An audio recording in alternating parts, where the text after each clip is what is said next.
منافق کے دل کی زمین، اندر کی زمین بنجر ہوتی ہے، جو ہمیں نظر نہیں آتی۔ اللہ ظاہر کرتا ہے کہ دیکھو ان کی زمینیں دل کی بنجر ہو چکی ہیں، ان پر قرآن حکیم کی آیات رحمت کی بارش کی طرح بھی برستی رہیں تو اندر سے کچھ نہیں نکلے گا۔ زرخیز زمین جب بارش ہوتی ہے تو اپنے اندر سے ساری کی ساری ہریالی اور اناج اور سبزیاں اور یہ ساری چیزیں نکالتی ہے، ایک خوبصورت لباس زمین پہن لیتی ہے۔ لیکن منجر زمین، پتھریلی زمین اسی طرح ہوتی ہے کہ جس طرح بارش سے پہلے ہوتی ہے۔ تو اللہ تعالیٰ بتانا چاہتے ہیں کہ ان کے آمنا کہنے پر کہیں دھوکے میں نہ آ جانا، آمنا کہنے پر کہیں دھوکے میں نہ آ جانا۔ عجیب بات ہے کہ یہ صرف منافق آمنا ہی نہیں کہتے، بلکہ بعض دفعہ منافقین کا ہر عمل اہل ایمان کی مثل ہوتا ہے، اہل ایمان کی طرح ہوتا ہے۔ خاص کر دیکھ لیجئے پیارے پیغمبر صلی اللہ علیہ وسلم کے زمانے کے منافقین، کوئی عمل ان کا بڑے اعمال میں سے اہل ایمان کے مخالف نظر نہیں آتا تھا، موافق نظر آتا تھا۔ مثلا نماز وہ پڑھتے تھے، اور نماز بھی امام الانبیاء کی ابتدا میں پڑھتے تھے۔ اب نماز پڑھ رہے ہیں، سارے نماز پڑھ رہے ہیں، تو عام آدمی کیسے پہچان کرے گا کہ یہ منافق ہے، یہ مومن؟ مغالطہ لگے گا، غلطی لگے گی، دھوکہ لگے گا۔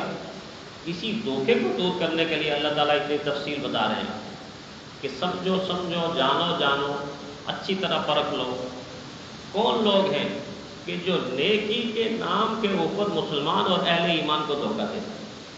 عام طور پہ مسلمان ہر ایک سے دھوکہ نہیں کھاتا، مومن سمجھدار ہوتا ہے، لیکن اللہ کی عظمت کے نام پر، دین کے نام پر، نیکی کے نام پر، اچھے اعمال کے نام پر مومن دھوکہ کھا سکتا ہے، امکان موجود۔ تو جب نماز بھی وہ پڑھ رہا ہے، آمنا بھی کہہ رہا ہے، اور اس وقت کے منافقین نے تو اس سے آگے بڑھ کر ایک اور کام بھی کیا، جس کام کو قرآن حکیم میں ذکر کیا گیا کہ منافق اللہ کا گھر بھی بنا سکتا، مسجد بھی بنا سکتا ہے۔ چنانچہ آپ جانتے ہیں کہ پیارے پیغمبر صلی اللہ علیہ وسلم کے زمانے کے منافقین نے مسجد بنائی، جس کو ہم کیا کہتے ہیں؟ مسجد زرار۔ قرآن حکیم نے اس کا نام بتایا، مسجد زرار۔ اور مسجد کس لیے بنائی؟ اس لیے نہیں بنائی کہ اس میں اللہ کی عبادت ہوگی، ذکر ہوگا، تلاوت ہوگی، دین کی اشاعت ہوگی، دین کی سربلندی کے لیے کام ہوگا، اسلام پھیلے گا، اہل ایمان جمع ہو جائیں گے، اہل ایمان کے درمیان محبتیں پیدا ہوں گی اور دین کی اشاعت ہوگی۔ اس جذبے سے نہیں، بلکہ دھوکے کی بنیاد پر کہ پیارے پیغمبر صلی اللہ علیہ وسلم کی ذات کو دھوکہ دیں گے، ان کو یہاں بلائیں گے اور ان کو شہید کرنے کا منصوبہ بنائیں گے، پلاننگ کریں گے۔ رحمت عالم صلی اللہ علیہ وسلم کی ذات کو اللہ تعالیٰ نے وحی کے ذریعے بتا دیا۔ حالانکہ حضور صلی اللہ علیہ وسلم تیاری کر چکے تھے، جب حضور کو یہ دعوت دینا کہ اللہ کے نبی یہاں ہم نے مسجد بنائی ہے اور بارش میں ہم اس مسجد میں نہیں آ سکتے، دور ہوتے ہیں، آسانی سے نماز ہوگی، یہاں کبھی کبھی آپ تشریف لایا کریں گے، وعظ کریں گے، نصیحت کریں گے، ساری وہ باتیں کہ جو منافقین کو جچتی ہیں اور جس طرح منافق کرتے ہیں، لگی لپٹی باتیں، چکنی چپڑی باتیں، ہمدردی والی باتیں، تو حضور صلی اللہ علیہ وسلم کا ارادہ بھی بن چکا کہ آپ تشریف لے جائیں، اپنے صحابہ کے ساتھ وہاں جائیں، وہاں نماز پڑھائیں اور اس مسجد کا افتتاح کریں۔ لیکن اسی دوران وہ آیات نازل ہوئی حضور صلی اللہ علیہ وسلم کی ذات پر، کیا لا تکم فیہ ابدا، لا تکم فیہ ابدا۔ بڑے عجیب الفاظ قرآن حکیم نے ذکر کی، اے میرے محبوب کبھی بھی اس مسجد کے اندر آپ نے قیام نہیں کرنا، اس کے اندر نہیں جانا۔ لمسجد اسس علی التقوی، ہاں وہ مسجد جس کی بنیاد اہل ایمان نے تقوی کی بنیاد پر رکھی ہے، وہ آپ کے شایان شان ہے کہ آپ اس مسجد کے اندر گویا کہ قیام کریں اور نماز کی ابتدا کریں، نماز پڑھائیں۔ وہ کون سی مسجد تھی؟ مسجد قباء۔ تو اس مسجد سے منع کر دیا گیا جو منافقین نے تیار کی تھی مسجد کے نام پر، اور اس مسجد میں جانے کا حکم فرمایا کہ جو مسجد پیارے پیغمبر صلی اللہ علیہ وسلم کے ہاتھوں سے اور صحابہ کے ہاتھوں سے اور تقوی کی بنیاد پر تعمیر ہوئی۔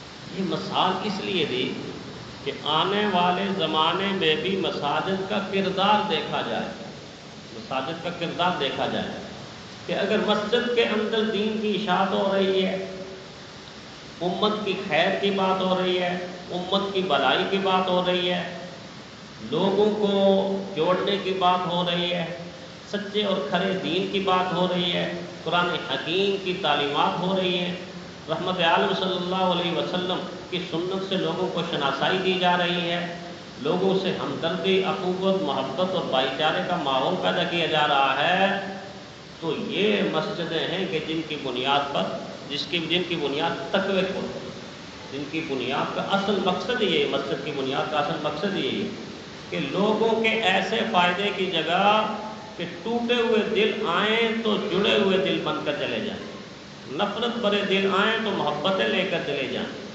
اندھیرے میں جہالت میں ڈوبے ہوئے دل آئیں تو علم کی روشنی لے کر چلے جائیں، اور اللہ کی دوری لے کر آئیں تو اللہ کا قرب لے کے چلے جائیں، تزکیہ نفس ہو۔ یہ ساری چیزیں اگر ہیں تو یہ ہے اسس علی التقوی، یہ مسجد ہے جس کی بنیاد تقوی پر ہے۔ اور اگر باہر سے ایک ہو کے آئیں اور مسجد سے لڑتے ہوئے جائیں کہ مسجد کا ماحول ایسا ہوا، لڑائی ہے، جھگڑا ہے، دنگا ہے، فساد ہے، فرقہ واریت ہے اور ساری کی ساری وہ چیزیں جس سے دین منع کرتا ہے، تو پھر وہ مسجد ایسی مسجد کہلائے گی کہ جس مسجد کے گرانے کا اللہ نے اپنے حبیب کو حکم فرمایا کہ یہ کھڑے ہونے کی جگہ نہیں ہے، عبادت کی جگہ نہیں۔ تو میں عرض یہ کر رہا تھا کہ منافقین کی علامات جو ظاہری نظر آتی ہیں اس میں کوئی علامت بظاہر مومن کے خلاف نہیں ہوتی، سارے کے سارے اعمال ایمان والوں جیسے ہوتے ہیں۔ اس لیے مثال ایسی تھی کہ اس شخص کی مثال ایسی ہے، یعنی منافق کی، جو آگ جلائے فلما اضاءت ما حولہ، جب آگ کے ارد گرد ساری کی ساری روشنی پھیل جائے، ذہب اللہ بنورہ، ان کی نیت کے اندر چونکہ فطور ہے، اس نیت کی نحوست یہ پڑی کہ اللہ تعالیٰ نے اس روشنی کو بجھا دیا۔ جب روشنی بجھ گئی تو وہ اسی طرح تاریکی میں چلے گئے جس طرح پہلے تاریکی کے اندر تھے، پہلے بھی جہالت میں تھے اب بھی جہالت میں، پہلے بھی کفر میں تھے اب بھی کفر میں، پہلے بھی نفاق میں تھے اب بھی نفاق میں، پہلے بھی بغض حسد کینے سے ان کا سینہ بھرا ہوا تھا، اب بھی بغض حسد اور کینے سے ان کا سینہ بھرا ہوا ہے۔ وَتَرَكَهُمْ فِي ظُلُمَاتٍ، چھوڑ دیا اللہ تعالیٰ نے ان کو اندھیروں میں، ان کی روشنی کو ختم کر دیا۔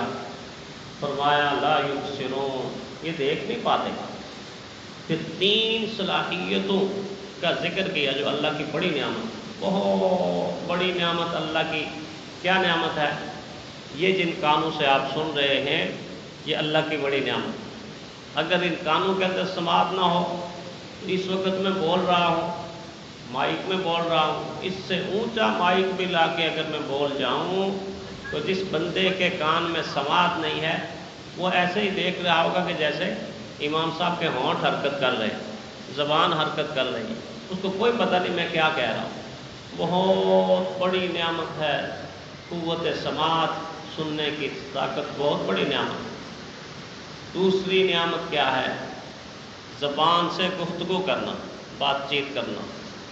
اگر کسی انسان کو یہ نعمت نہیں ملی تو وہی جان سکتا ہے کہ کتنی بڑی نعمت سے وہ محروم۔ گونگے آدمی اپنا اظہار کرتے ہیں تو اشاروں میں ہی کرتے ہیں، اور پوری طرح جو اظہار کر سکتے ہیں وہ پوری طرح بتا نہیں سکتے، جبکہ میں اور آپ تو ایک ایک چیز جو ہمارے دل کے اندر ہے یا دماغ کے اندر ہے، ہم ساری کی ساری چیز دوسرے سے شیئر کرتے ہیں، بتاتے ہیں، گفتگو کرتے ہیں، بات چیت کرتے ہیں۔ بولنا یہ بہت بڑی نعمت ہے، اور اس کے ساتھ ساتھ دیکھنا، تیسری نعمت دیکھنا، آنکھوں کی نعمت، آنکھوں کی بینائی کی نعمت بہت بڑی نعمت۔ جن لوگوں کو آنکھیں نہیں ملی ان کے دن بھی ان کے لیے راتیں ہیں، ان کے دن بھی ان کے لیے راتیں ہیں، ان کو کوئی پہچان نہیں، کوئی شناخت نہیں۔ دیکھو ہم کتنا گویا کہ اپنی آنکھوں کے ساتھ شناخت کرنے کا فائدہ اٹھاتے ہیں، اپنے سارے خاندان کو پہچانتے ہیں، ماں باپ اپنے ایک ایک بچے کو یہ بچہ ہے، یہ بچہ ہے، یہ بچہ ہے، یہ بچی ہے، اور بچے اپنے والدین کی شکلوں سے واقف ہیں، رشتہ داروں کی شکلوں سے واقف ہیں، ہم اپنے دوست احباب کی شکلوں سے واقف ہیں، اور دنیا کی ہر چیز کو دیکھ کے کھاتے ہیں، کوئی گندی چیز نہیں کھاتے، پتہ چل جاتا ہے آنکھوں کے ذریعے سے۔ یعنی کتنی بڑی اللہ تعالیٰ کی نعمت ہے، اور ہزارہا اس سے بھی زیادہ قدرت کی نشانیاں اپنی آنکھوں سے دیکھتے ہیں۔ تو یہ تیسری نعمت ہے۔ منافقین کی بدقسمتی کا عالم کیا ہے، منافقین کی محرومی کا عالم کیا ہے، اور منافقین کے نقصان کا اندازہ آپ کیا کریں گے کہ جن کی تینوں صلاحیتوں کی اس آیت کے اندر اللہ نفی کر دے۔ فرمایا یہ اتنے خسارے میں چلے گئے، اتنے خسارے میں چلے گئے، اتنے نقصان میں چلے گئے۔ فرمایا سمن، یہ بہرے ہیں، یہ بہرے ہیں۔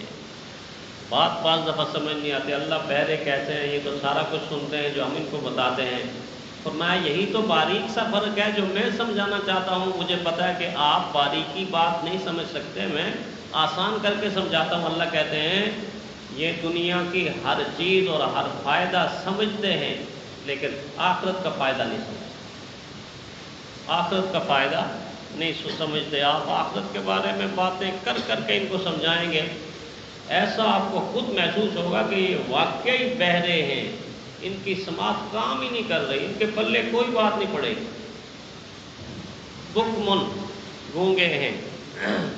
جب باتیں کرنے پہ آئیں گے نا دنیا کی، تو ایسی گفتگو کریں گے، ایسی گفتگو کہ دنیا حیران رہ جائے گی، آپ ششدر رہ جائیں گے، کتنی خوبصورت اور پیاری گفتگو کر رہے ہیں، تصنع، بناوٹ، لگاوٹ، ہر چیز سے گفتگو کو مزین کریں گے، لیکن ساری باتیں دنیا کی کریں گے، حقیقی بات اور سچی بات نہیں کریں گے، جھوٹی باتیں مزین کر کر کے لوگوں کو سنائیں گے، لوگوں کو ہنسائیں گے، لوگوں کا دل بہلائیں گے، سارا کچھ کریں گے، لیکن سچی بات ان کی زبان سے نہیں نکلے گی۔ یہ سچ سے گونگے ہیں، حق بات کے سمجھنے سے بہرے ہیں۔ اور فرمایا دنیا کے سارے نظارے یہ دیکھتے ہیں، چاند کو دیکھتے ہیں، سورج کو دیکھتے ہیں، زمین کو دیکھتے ہیں، آسمان کو دیکھتے ہیں، چرندے پرندے درندے حشرات نباتات حیوانات پہاڑ فضا خلا ہوا سب کچھ دیکھتے ہیں، لیکن اگر نہیں دیکھ سکتے تو حقیقت کو نہیں دیکھ سکتے۔ دنیا کو دیکھتے ہیں، دنیا کی حقیقت کو نہیں سمجھ پا رہے۔ مومن دنیا کو بھی دیکھتا ہے اور دنیا کے اندر چھپی ہوئی حقیقتوں سے بھی آشنا، اس کو پتہ ہے کہ جو کچھ مجھے نظر آ رہا ہے نہ ہمیشہ کے لیے ہے، نہ ہمیشہ میرے ساتھ رہے گا، نہ یہ پائیدار ہے، اور نہ ایسی چیز ہے کہ جس پر زوال نہیں۔ یہ ساری کی ساری چیز بیان کرنے کے بعد اللہ نے ایک لفظ میں مومن کو کل من علیہ فان، یہ ساری کی ساری چیزیں فنا ہونے والی ہیں، دکانیں، یہ مکان، اور یہ ساری کی ساری ہمارے۔ جب یہ حقیقت مومن سمجھتا ہے تو پھر مومن کے دل کے اندر سے دنیا کی ہرس نکل جاتی ہے، ہوس نکل جاتی ہے، دنیا کی لالچ اور ہرس اور ہوس اور طمع، اور اس چیز پر آ جانا کہ سارے کا سارا انسان کا مقصد ہی دنیا ہو۔ مومن ایسا نہیں ہوتا، کیوں؟ اس کو پتہ ہوتا ہے کہ یہ چیزیں عارضی ہیں، دائمی ہیں، ضرورت کی چیزیں ہیں، ضرورت کی حد تک میں تجارت بھی کر لوں گا، ملازمت بھی کر لوں گا، کام بھی کر لوں گا، دنیا میں اکٹھی بھی کر لوں گا، لیکن ضرورت کی حد تک۔ ایسا نہیں کہ دنیا کے اوپر ایسا فریبتا ہو کہ دنیا ہی دنیا ہو، پھر قرآن کہتا ہے مالا ہو فی الآخرۃ من خلاق، آخرت میں تیرا کوئی حصہ نہیں۔ یہ چیز منافق نہیں جانتا، اس لیے کہا کہ اندھا ہے، سمن بہرے ہیں، بکمن گونگے ہیں، عمیٌ اندھے ہیں، اور اس سے بڑھ کر نقصان بتایا کہ بہرے گونگے اندھے، اور اس کے بعد امید بھی ان سے کوئی نہیں کہ یہ پلٹ کر آ جائے۔ فہم لا یرجعون، یہ ہدایت کی طرف نہیں آئیں گے کیونکہ ہدایت کی طرف آنا نہیں چاہتے، اللہ جبراً لانا نہیں چاہتا۔ اللہ ہدایت اس کو دیتے ہیں جو اپنے ارادے سے ایک قدم اٹھا لیتا ہے، جب ایک قدم اٹھا کے رکھتا ہے تو 10 قدم اللہ کی رحمت بڑھ کے استقبال کرتی ہے، مرحبا آ جاؤ آ جاؤ آ جاؤ میری رحمت کی جھولی، آپ نے ارادہ کر لیا۔ اور جو ارادہ ہی نہیں کرتا جو ادھر جانے کو اس کا دل ہی نہیں کرتا اور دور بھاگتا ہے، اللہ جبر کے ساتھ کسی انسان کے سینے کے اندر دین کو یا معرفت کو یا ہدایت کو نہیں، جبر نہیں ہے، یہاں ارادہ و اختیار ہے۔ تو اللہ تعالیٰ فرماتے ہیں کہ اتنے بہرے گونگے اندھے ہیں کہ یہ واپس پلٹیں گے بھی نہیں۔ اللہ تعالیٰ اس نفاق کی بیماری سے ہمیں بچنے کی توفیق عطا فرمائے۔